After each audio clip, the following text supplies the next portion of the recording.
The Jets went out and got their second line center upgrade, and of course, social media was abuzz with reactions ranging from excitement to frustration. Did the Jets make the right move? Did they jump the gun? Find out on tonight's episode of Locked On Winnipeg Jets. You're Locked On the Hockey Jets, your daily podcast on the Winnipeg Jets. Part of the Locked On Podcast Network, your team every day.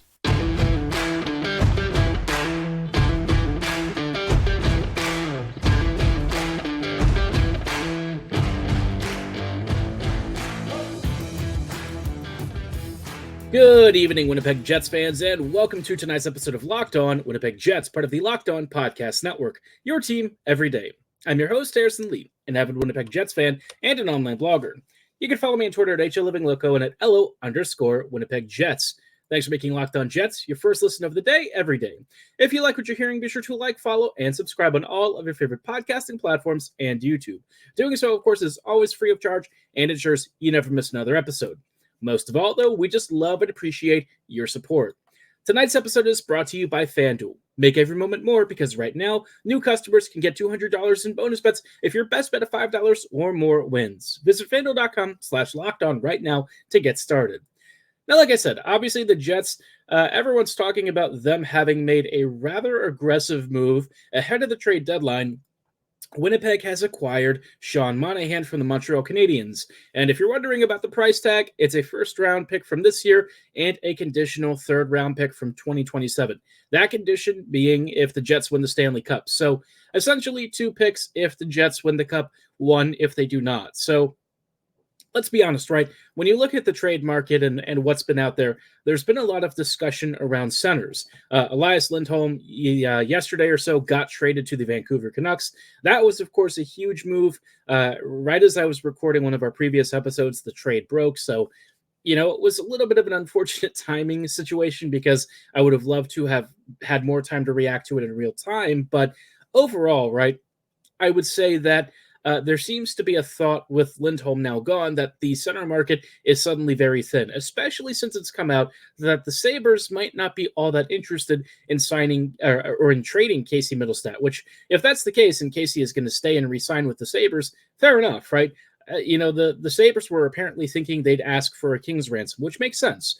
But if you're the Jets and you're looking for an option to fill your depth situation and get down some help right down the middle for an affordable cost that doesn't jeopardize your team's future, Winnipeg might have balked at the idea of perhaps surrendering a Lambert or a McGroarty plus, right? That's just like a starting point. And I think if you're the Jets, it might actually be wise to keep McGroarty. I know that there are some scenarios where, every prospect becomes touchable, right? You're not going to say anyone is untouchable forever. But I think in a lot of cases with how the Jets are built in the current window and what they're building towards in the future, not giving up your futures that could potentially play a pivotal role for this team in the next couple of seasons does make a degree of sense, especially if you think, well, maybe Casey might not even want to re-sign with the Jets. And that's also a consideration. So swinging it back to Monahan, right? I think there's been a lot of debate about whether the Jets made the right call here. And, Chevy really hasn't missed a number of decisions recently. He's been spot on with almost everything he's done for the past, I would say, 5 or 6 months. And this would be the first one where you could say, well, I don't know about this move so much. But even in that light, I still don't really hate this move. Monahan was not a player that I had really highly on my target list. If you're wondering what kind of player he is, he's a solid middle six center who can provide, a nice finishing touch in the low slot area. He's got pretty good passing and playmaking instincts. And while his defensive impact is really, really bad, I feel like on this particular team, he might actually be okay. I think the biggest thing with Monahan is that you need somebody who's going to do a lot of the heavy lifting. So already Bones has indicated that he will be playing with Perfetti and Ehlers, which, hey, if you're going to start to find ways to get Monahan going, I think that, surrounding him with your best transition player and one of your most creative passers is a really good way to do that. And with Monahan, there's the thought that he might also help on the power play in a bumper role, which I think is pretty fair. Now, as for the cost of what Monahan brought in, look, I'm not going to be, I'm not going to be like a hot take artist, but I do feel like for what I was expecting, it is a little pricey, right? The Jets are surrendering not a particularly high first rounder. This is going to be a low one, so it's almost like a really high second rounder when you think about it. The reason I'm kind of like on the fence about it is I felt like this first round pick probably could have been used to go after a much bigger player, and it would be part of a trade package, right? You're not just giving up a first rounder for Casey Middlestat. That's not happening. But as part of a larger package, everyone always likes the idea of a first rounder. It always seems to have some organizational value because it's in those first 30 odd picks, and that can be a big selling point. But it sounds like some teams out there are not as high on first rounders this year because they feel that the back half of the opening round of the draft is not going to be that great. So, for a lot of teams, maybe they didn't really view this first rounder as all that important. And with the Jets having a really late one, perhaps even the 32nd overall pick, maybe this isn't really that pricey. I mean, the third round conditional pick in 2027, who even cares? It's literally a nothing burger. And so at this point, you're really just looking at it as a first. And I think where the cost comes in is kind of opportunity cost, right? Would you say that you made the best use of this first rounder? Well, that's a tough call. And I think the Jets will only have, hindsight to figure that one out. But I would say for the most part, I'm okay with this move. I think Monahan is a legitimate upgrade. The only thing I will say is that I do think the amount that he improves this team is probably a little more limited, right? I think in the right scenario, he might actually thrive with the Jets, but I feel like you have to make all of the conditions work for him. And I'm not sure it was really worth this particular cost. I felt like maybe the Jets could have pursued maybe a Yanni Gord or a Venberg or something, but the Jets might also have looked at Monahan's cap hit, his points production this year, the fact that he's finishing quite a few of his chances, and thought, for a low round, like a low first round pick, a guy who's putting up like 35 points and still leaves us cap space to potentially go for another player. I could see the logic in that. And look, Monahan, he was not my favorite pick. He was not the guy that I expected the Jets to get, but Winnipeg kind of looked at the center market, felt that they didn't really have many other choices, and they went for it. What I'll say is this, right? If Monahan is part of a concerted effort to maybe bring in a couple of other players, I would actually be very okay with that. There's a rumor going around that Chris Tanev might be available for a second rounder and some extra asset, maybe a roster player or perhaps a prospect of some sort, which is actually really cheap for one of the better two-way defenders in the league. So if the Jets were to pair Monahan with, say, another winger or a defender or something, look, I got to be honest, I could be very okay with that as your trade deadline. Maybe even just getting McGroarty under contract and adding a defender closer to March would really put this team in good straits because McGroarty has a good chance of playing bottom 6 minutes. You introduce him slowly into the league. He gets acclimated to this level, and he can perhaps upgrade on Appleton's spot on the third line. So there's a lot of things to consider here. I'll talk about how Monahan might have some downstream effects on the rest of the team, which might actually be worth more in some ways than other players the Jets could have acquired through trade. So again, there's a lot to consider here. Overall, would I say the Jets smashed this trade out of the park? No, but I do think that there could be some really good benefits that come out of it, and we'll get to those in just a moment. Before we go any further, though, I did want to shout out our friends and partners at FanDuel. Happy Super Bowl to all who celebrate from FanDuel, America's #1 sportsbook. If you're like me, Super Bowl Sunday is all about scoring the best seats on the couch, grabbing your favorite football snacks, and placing some super bets. Now, look, as a Ravens fan, this is going to be a really tough Super Bowl for me. I'm still going to watch because the commercials and the history and all that tend to be really fun. And, at the end of the day, I wouldn't hate seeing the 49ers host a Super Bowl title, certainly over the team that beat the Ravens. But no matter what you're into, FanDuel has so many ways for you to end the season with a win. Even if you're like me and you rooted for a team that got eliminated, FanDuel understands, and they've got plenty of chances to come home with more than one victory. You can bet on all the stuff, whether it's who's going to win Super Bowl 58, who might score touchdowns, how many points are going to be scored total, and so much more. New customers are in the clear, especially because you can join today and get $200 in bonus bets if your first bet of $5 or more wins. Just visit FanDuel.com/lockedon right now to sign up. That's FanDuel.com/lockedon. Make every moment more with FanDuel, an official sportsbook partner of the NFL. Hello, friends, and welcome back to this episode of Locked On Winnipeg Jets, part of the Locked On Podcast Network. Your team every day. Every day, thank you so much for rejoining us on tonight's episode as we are talking about the Sean Monahan trade and how that has potentially had some very big impacts on Winnipeg's roster, right? The trade itself, I would grade as like a B- probably. I think it was a little pricey for what the Jets got, and I didn't exactly have Monahan super highly on my list, but I think that there's potential for this deal to age better once we actually see Sean in action. And speaking of which, I want to talk about what his presence on this team might do for the team's center depth and perhaps change some deployments. But before we go a little bit too further ahead, I just wanted to shout out something really cool the Locked On Network has going. We have launched the first ever national sports 24/7 streaming channel on YouTube. Locked On Sports Today is here for you 24/7, covering the top sports stories of the day with our local experts and our national shows covering every league. Go to Locked On Sports Today on YouTube and subscribe to the first ever national sports 24/7 streaming channel. Now, like I just said, Sean Monahan, look, he's not the most elite center that I think the Jets could have acquired. In terms of shoring up Winnipeg's, center depth and roster depth, somebody on Twitter had a really good way of describing it as raising Winnipeg's floor, right? He might not necessarily blow the ceiling off, but in terms of giving you four legitimately decent centers to work with, plus Mark Scheifele being the elite beast that he is, Winnipeg has a reasonable alignment down the middle. It's not like an amazing roster of centers, but it's enough to where if you have the right wingers and a functional defensive structure that allows these scoring wings to really make the most of their opportunities without conceding too much, you can probably get away with having perhaps a little bit more lackluster skill down the middle. Now, Monahan is not some scrub, and I think that's very clear from his scoring this year.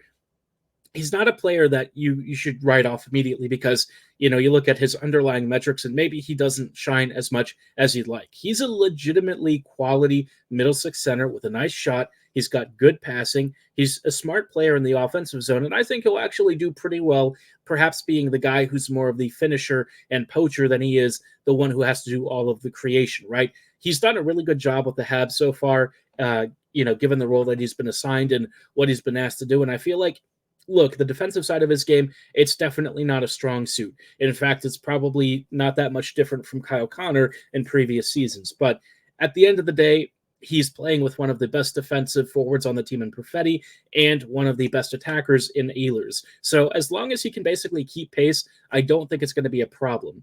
Now, speaking of those two, you've heard me in the past talk about how they need to play more, and Monahan might finally be the key to unlocking that. Why? Well, Sean is actually pretty good at faceoffs. And when it comes to bonus and how he likes to use the scoring lines, if you don't win faceoffs, you are not going to see the ice as much as somebody like Adam Lowry. And look, I love Bones. He's one of my favorite coaches the Jets have had recently. And I do think that in some ways, he perhaps is still old-fashioned, but I think in this case, right, as long as he understands what Sean's role is and can actually start feeding Ehlers and Perfetti more, I would say this trade might actually end up as a net positive, right? If you get Ehlers and Perfetti into actual top six ice time, you're going to benefit, right? That Monahan might actually be the biggest beneficiary because those two are some of the smartest attackers on the team, and Monahan's scoring rates are going to go through the roof. That's what I'm anticipating, right? I think Monahan's got the skill to be the guy who's going to be the more clinical finisher down low, or perhaps the guy who's going to clean up those greasy rebounds. Whatever it is that he's going to be asked to do, I feel like he's going to be the beneficiary of some really good scoring from his line mates. And, for the Jets, I think this is a guy who could potentially play the bumper role in the power play. That's apparently where I think some folks are envisioning him. I think that could be great. And, for the most important aspect of this, I think this could just rebalance the way that the Jets deploy their top nine. If the Lowry line still gets second line minutes, I think that could be a little bit of an issue because right now they're not really scoring that much. And I think the second line really should be the Monahan line. Perfetti, Monahan, and Ehlers should definitely be feasting out there.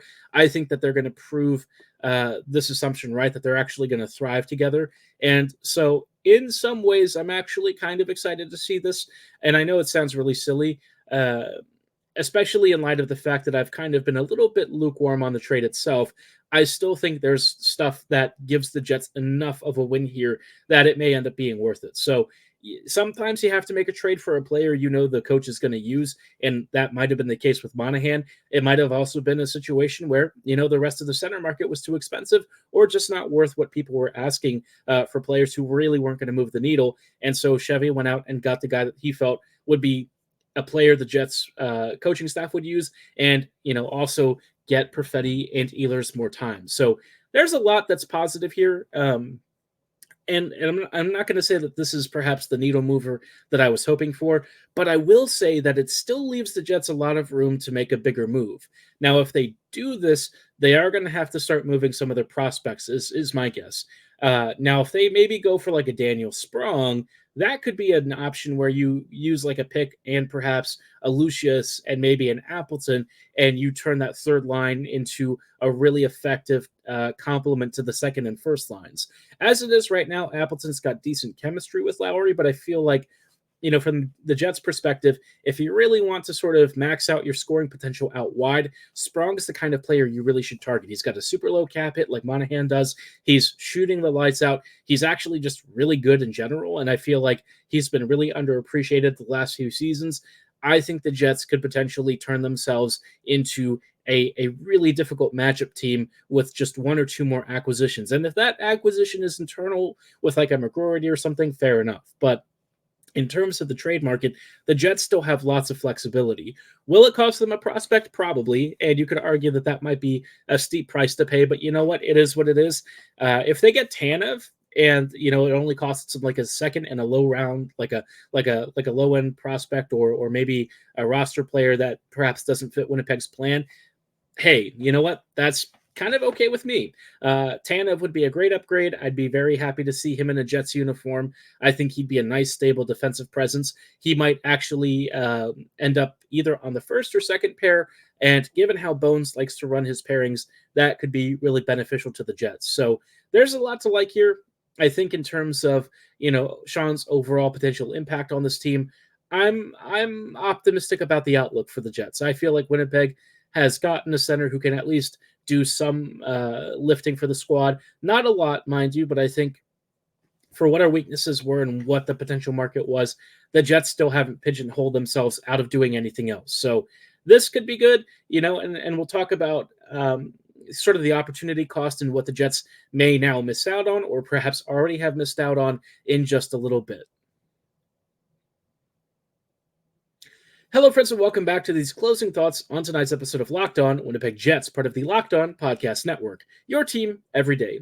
Everydayers, thank you so much for rejoining us on tonight's episode as we are just wrapping up some final thoughts from the Monahan trade. We'll talk about some other impacts that this has at a later time, but let's just evaluate one of the biggest things, right? Did the Jets miss out? And I think that's a really big question because we just saw Elias Lindholm get traded, and he was the top trade deadline target. But you notice when I talked about Lindholm, I thought that for me, his likely trade package wasn't going to be one that I was willing to really get excited about. I felt like the Jets were going to pay a lot and probably not get the world's best trade deadline rental. I think in terms of what the perception was, yes, people pointed to him as the number one target. Do I think he actually was the best option on the market? No. I think that there are probably some targets out there that maybe even the Jets were looking at that might have been better options. But Lindholm cost a first rounder, a conditional fourth, two, I would say, B to B plus prospects in Yoni Yermo and Hunter Briskowitz. I hope I pronounced it right. Bristowicz. But basically, the Jets, would have to give up something equivalent to a first rounder, maybe Lucius, probably Appleton, and something else, because Kuzmenko was also placed in this deal. Now, the thing with this Kuzmenko package is that Kuzmenko's kind of like a cap dump. The Jets could probably do with dropping one prospect in favor of Appleton, because Appleton is not a cap dump. He's actually, when you look at his contract per scoring rate, pretty decent value, or at least on the face of it, right? We know that he has very specific conditions where if he doesn't have the right line mates, he's not going to really do all that well, especially apart from Lowry. But from the trade market perspective, he is actually a pretty valuable asset, and that might have been enough to get the Jets through. So you might ask yourself, well, now that the Jets have Monahan, did they really miss out? And I feel like the answer for me is no. I'm not going to be shocked if a number of other centers move, maybe like a Scott Lawton or something. But if that's the kind of caliber of player that's going to be out there and teams are going to spend even more than the Jets did, I don't really hate what Winnipeg did by getting aggressive and going after Sean first. I feel like a low-end first rounder is nothing to really worry about. A late, third rounder that is only possible if the Jets win the cup. Who really cares, right? If you won the cup, you already did exactly what you came out to do. The Monahan trade probably worked out for you. Everyone's happy. No one cares about that third round pick. So for me, I don't really feel like the Jets are going to miss out on too much. I think they still have room to make other improvements if they want to. The door is open, the options are there, and they still own Montreal's second rounder, which is actually a higher one. So if the Jets were to really pursue a Kristanov, again, like I said, you could internally promote somebody. You could even acquire one more forward. I mean, the Jets have so many doors open to them, and Monahan did not seal off any of them. So I guess from that perspective, I really can't be too upset. Like I said at the start of the episode, the price wasn't cheap, relatively speaking. I think the biggest question is, did moving that first mean that you're going to have to give up a Lambert or something? That is a legitimate question, one that I do worry a little bit about. And not just because I love Brad, but because I think if teams start asking about Salamonson or Lambert or McGroarty, the conversation probably ends. It's going to have to be like a really top-end talent or a big rental or something that probably has at least a little bit of term for the Jets to even remotely consider moving one of those players. Because you're not just going to lose one of those prospects, you're also going to have to trade a pick of some sort and maybe a roster asset, right? And even moving Barlow and Lucius, you want to make sure that you're getting good returns. Sure, moving prospects and picks is part of the process of really going all in, and I think Vancouver has shown a very clear case of that. But for the Jets, Winnipeg is not going to mortgage the future. They're not going to bet the house. And I think that they've done so far a pretty good job of navigating the market, understanding where they sit within it, and making the move that they feel is going to give them enough of a boost without sacrificing too much. Now, I still think the Jets should be willing to push a few more chips on the table and push it in for perhaps a bigger acquisition. If you're looking at wings, Buchnevich is still out there. Sprong's out there. Connect me if things get really crazy and somehow they pull that off. I mean, the Jets have a lot of choices, and, maybe they even move a next round or like a next year first rounder as part of another package because teams don't like this year's first round, right? That could be, to Winnipeg's advantage. Maybe they can, move a few other assets. I'm not averse to the Jets doing that. And I think Winnipeg has so many options and choices. I just hope that they make the right one to help this team get to the promised land, right? We all saw what happened in 2017, 2018 when that team, seriously got reinforcements and was given the care and attention it deserved. They thrived. They were awesome. And while Monahan might not be the Stastny that we all envisioned, I still think he'll do enough of a job to where, Winnipeg could capably and safely add one or two more assets and probably have a really deep playoff run. I'm hoping that that playoff run is deep enough for me to get up to Winnipeg. I really want to go back and see this team in the playoffs again. It was a super exciting ride. And I think for me, I'm pretty optimistic about the Jets season, especially as we enter the second half. Monahan may not move the needle as much as I was hoping, but you know what? He is a quality upgrade for this team. He's a legit center. And, if Bones is going to give some of our most skilled players more ice time as a result, I seriously can't hate it. What I am very interested to know is what happens with his involvement on the power play, right? The Jets' PP is just atrocious. It's one of the worst special teams units I've ever watched, and I've seen a lot of hockey over the years, and this power play unit just doesn't seem to really have any of the sort of expected off-the-puck movement. I feel like their cycling is poor. There's a lot of hesitancy and waiting for stuff to happen, and I think for the Jets, they got to get away from that, right? They need to be more aggressive. They need to be faster paced, and maybe Monahan kind of helps spark this unit. I feel like it's not necessarily a personnel issue. It's a tactical alignment issue. I think whatever Brad Lauer is coaching, either it's not getting through or they're not understanding the purpose of the assignment, right? I feel like stuff that other teams do, even the worst teams do on the power play, the Jets don't even do, right? There's a lot of staticness. There's not enough movement. And so maybe Monahan can somehow finesse his magic and make this power play a little bit more functional. I don't know that he's going to, turn it upside down completely, but maybe having that extra, bumper presence, or maybe even if he slides down the slot where Scheifele used to, maybe that can kind of turn Winnipeg's power play fortunes around. He's racked up a number of decent power play points already. I feel like his presence down in the slot area could be really helpful. Like I said, he's a good finisher. He's got a nice shot, and he's got good hand-eye, instincts and good coordination. So I feel like, for what I want from an attacking center, from what I want the Jets to acquire, he does actually tick off a couple of decent boxes. Again, it's not going to be the kind that blows your socks off and makes you think that the Jets are now set for a cup run, but they're one step closer, and I think that's probably the most important part and the real takeaway. The Jets still have work to do. There's still stuff that they can acquire. I think the wing depth definitely needs an acquisition or an upgrade. The defense could probably do with an upgrade if there's room for it. That Tanev asking price, I'm telling you, that is super tempting. And if the Jets can at least get 2 or 3 of these boxes ticked off, then I'm feeling a lot better about a deeper playoff run and the rest of the season. I'd be curious to know how you feel about it, though. I get a lot of feedback in the comments. I've seen people talking about centers over the past few weeks. We've had plenty of episodes devoted to who the Jets should trade for, what they should be willing to give up, and why this year is really the most important for the Jets to go after it. So, again, I think that there's a lot of opportunity here. I think this is a season where the Jets could make hay and make some serious noise. Now it just comes down to how the Jets play the rest of the trade deadline, as Winnipeg can still work on, assembling some cap space. And, if Monahan does really well in his role, the Jets might change their trade priorities and move some things around. That they've acquired him early now actually gives them some nice latitude and flexibility to sort of evaluate the rest of the team's needs. Sean might slide into that top 6, maybe bump somebody down, and suddenly you already have your wing upgrade if you maybe move Nemesnikov out wide or something.